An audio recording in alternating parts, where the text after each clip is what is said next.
কোরবানির গোশত 3 ভাগ করার নাকি নিয়ম নেই, কিভাবে বন্টন করা সবচেয়ে উত্তম?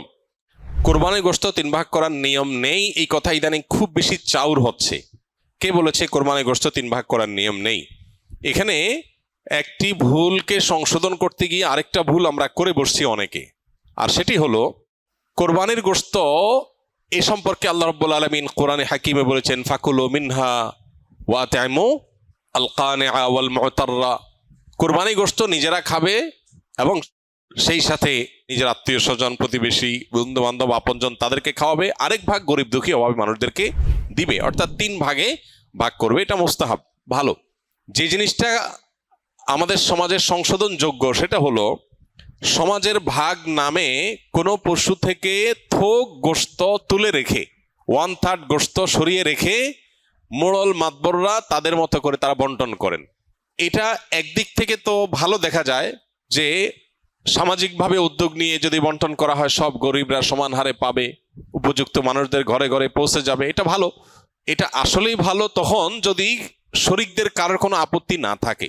সবাই যদি বলে হ্যাঁ ঠিক আছে, এটা খুব সুন্দর পদ্ধতি, আমাদের সবার কোনো দায় দাবি নাই, সবার তরফ থেকে একটা গরুতে 7 ভাগে কোরবানি দেওয়া যায়, 7 ভাগ থেকে বা যে কয় ভাগে আছে সবার তরফ থেকে টোটাল গোশতের 3 ভাগের 1 ভাগ রেখে এলাকাতে দায়িত্বশীল যারা আছেন, মুরব্বী যারা আছেন, গণ্যমান্য যারা আছেন, তাদের অধীনে ওলামা একরাম, ইমাম সাহেবদের মাধ্যমে পুরো এলাকাতে গরিবদের মধ্যে বন্টন করো, আমাদের আপত্তি নেই। কারো যদি আপত্তি না থাকে কোনো অসুবিধা নেই, এটা ঠিক আছে। যেহেতু এই জাতীয় ক্ষেত্রে একজন মানুষ তার নিজস্ব কোনো আত্মীয় আছে, গরিব আছে দূরে, তাকে একটু বেশি করে দিবে বা তার মতো করে সে একটু বন্টন করবে, এই বিষয়গুলোর সুযোগ যেহেতু থাকে না ওই সমাজের ভাগ আলাদা করে তুলে ফেলার কারণে, এই বিষয়টা যদি কোনো শরিকদের কারোর আপত্তি থাকে তাহলে এটা উচিত না, তাহলে সেক্ষেত্রে তার হক নষ্ট হবে। কারণ কারোর কোরবানি গোশত তিনি কি করবেন না করবেন, তাছাড়া 3 ভাগ করার যেহেতু ফরজ না, ওয়াজিব না, আবশ্যক না, অতএব আপনি জোর করে তার কাছ থেকে নিবেন না, এটা হলো মূল বিষয়। অতএব খোলাসা কথা হলো, এই 3 ভাগের 1 ভাগ সমাজের ভাগ যেটা উত্তোলন করা হয়, এটা উত্তোলন করে যদি গরিবদেরকে পৌঁছানো হয়, আর যাদের কোরবানি তাদের যদি এটা নিয়ে কোনো আপত্তি না থাকে তাহলে কোনো অসুবিধা নাই, আদায় হয়ে যাবে সবার কোরবানি, এবং এটা কোনো গুনাহের বিষয় না, বরং সওয়াবের বিষয়। আর যদি কারোর আপত্তি আছে বলে মনে হয় তাহলে সেক্ষেত্রে এটা না করে তারটা তাকে স্বাধীনতা দেওয়া উচিত। তিনি 3 ভাগ করবেন না, একটু কম বেশ করবেন, শরীয়ত যেহেতু তাকে বাধ্যতামূলক করে নাই, অতএব সেটা তার উপর ছেড়ে দেওয়া উচিত। কিন্তু 3 ভাগ করে কিছুটা নিজে খাওয়া, কিছুটা আত্মীয় স্বজন, কিছুটা গরিব দুঃখীকে দেওয়া, এটা মুস্তাহাব, এটা ভালো, এটা করা উচিত। একটা বাজে দৃশ্য দেখতে পাচ্ছি আমাদের সমাজে, সেটা হলো আমরা লক্ষ্য করছি যে অনেকেই কোরবানি গোশত সব নিয়ে ফ্রিজে তুলছেন। খুবই দুর্ভাগ্যজনক বাস্তবতা।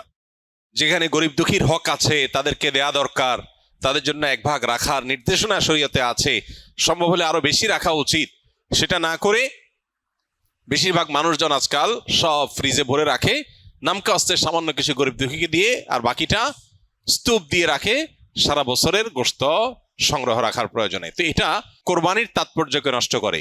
যে লোক আল্লাহকে সন্তুষ্ট করবার জন্য কোরবানি করেছে, সওয়াবের উদ্দেশ্যে কোরবানি করেছে, এটা তার কাজ হতে পারে না। অতএব 3 ভাগের 1 ভাগ করে গরিব দুঃখীকে গোশত দেওয়ার ব্যাপারটিতে আমাদের আরো বেশি আন্তরিক হওয়া উচিত। সম্ভব হলে বেশিরভাগ গরিব দুঃখীকে দিয়ে সামান্য একটু নিজে রাখলে আরো ভালো, যদি মনে হয় গরিব দুঃখী অভাবী মানুষের সংখ্যা বেশি হয়।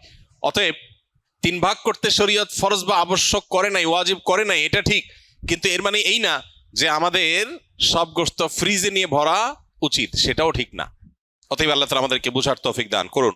কোরবানির জন্য কি পরিমাণ সম্পদের মালিক হতে হয়? কোরবানির ঈদের দিনগুলোতে, ঈদের দিন এবং তার পরে যে আরো 2 দিন 3 দিন কোরবানি করা যায় সর্বসাকুল্যে, এই দিনগুলোতে যার কাছে 52.5 তোলা রূপা কিংবা 52.5 তোলা রূপার বাজার মূল্য পরিমাণ টাকা অথবা এই জাতীয় সম্পদ থাকে যেটা যাকাতের সম্পদ হিসাবে কাউন্ট হতে পারে, এরকম সম্পদের মালিক যদি কেউ থাকে ঈদের দিনে, তাহলে সেক্ষেত্রে তার উপরে কোরবানি ফুকায়ে আহনাফের মতে ওয়াজিব, অন্যান্য উলামাদের মতে সুন্নাহ।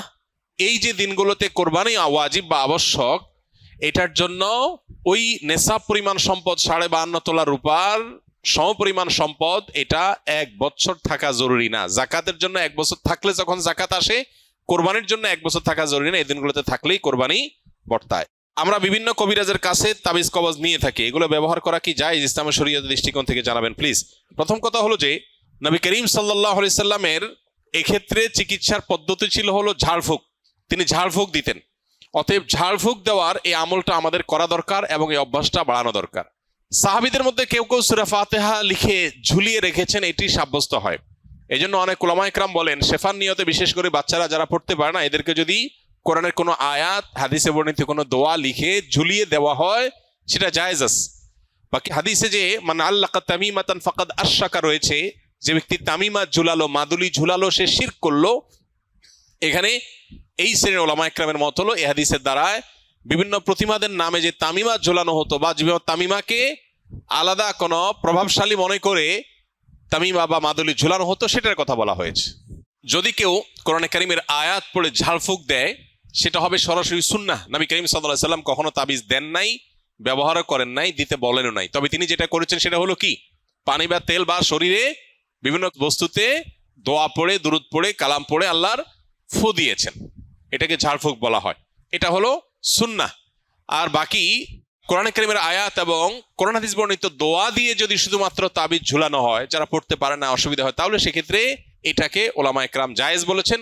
অনেক ওলামা ইকরাম জেনারেলি সব ধরনের তামিমাকেই নাজায়েজ বা নিষেধ বলেন। তবে নিরাপদ হলো সুন্নাতে থাকা, অর্থাৎ ঝাড়ফুঁকের মধ্যেই থাকা।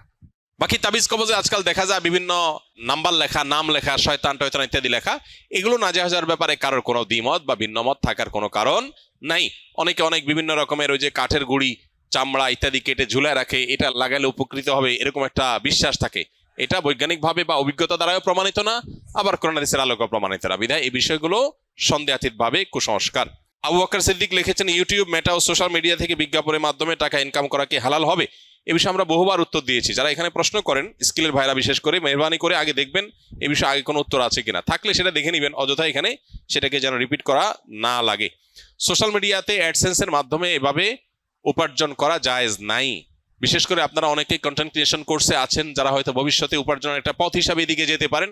এটাকে কোনো ওলামা ইকরামই জায়েজ বলেন না। বিকজ প্রথমত আপনার চ্যানেলে বা পেজে আপনি যখন মনিটাইজেশন করবেন, তখন যে অ্যাডগুলো আসবে এগুলো সবগুলো আপনার নিয়ন্ত্রণে না। কিছু ক্যাটাগরি আপনি ফিক্স করতে পারবেন, বাকি সবগুলো আপনার নিয়ন্ত্রণে না। ফলে এখানে মিউজিক থাকতে পারে, হারাম কোনো প্রোডাক্টের অ্যাডভার্টাইজমেন্ট হতে পারে, এখানে হারাম কিছু থাকতে পারে যেটা শরীয়ত অ্যালাউ করে না, সেটা আপনার চ্যানেলে অ্যাড চালিয়ে আপনি টাকা উপার্জন করছেন, যেটা সুস্পষ্টভাবে গুনাহ। অর্থাৎ একটা হারাম জিনিসের প্রচার করে আপনি টাকা নিচ্ছেন, বা একটা হারাম অ্যাডভার্টাইজ দেখায় মানুষকে গুনাহগার বানায় আপনি টাকা নিচ্ছেন, তো এটা তো জায়েজ হবে না। এখন প্রশ্ন হলো, আজকাল এই সমস্ত সোশ্যাল মিডিয়াতে বাধ্যতামূলক আপনার অ্যাড চালানো হয়। আপনি অ্যাডসেন্স, আপনি মনিটাইজেশন অন করেন বা না করেন, তারা অ্যাড দেখাবে। এটা যদি হয় তাহলে সেক্ষেত্রে আমরা বলি, যদি এরকম হয় তাহলে সেক্ষেত্রে যে টাকাটা আসবে সে টাকাটা আবার বুস্ট ইত্যাদি করে যেভাবে আসলো সেভাবে খরচ হয়ে গেল, নিজে ভোগ করলেন না। অর্থাৎ যারা দিল তাদের কাছে চলে গেল, অ্যাডটা দেখানোটা আপনার নিয়ন্ত্রণে নাই, তারা ইচ্ছাকৃত বা জোরপূর্বক দেখাচ্ছে, তাদের ব্যাপার এটা। আস-সুন্নাহ ফাউন্ডেশন, উম্মার স্বার্থে সুন্নাহর সাথে।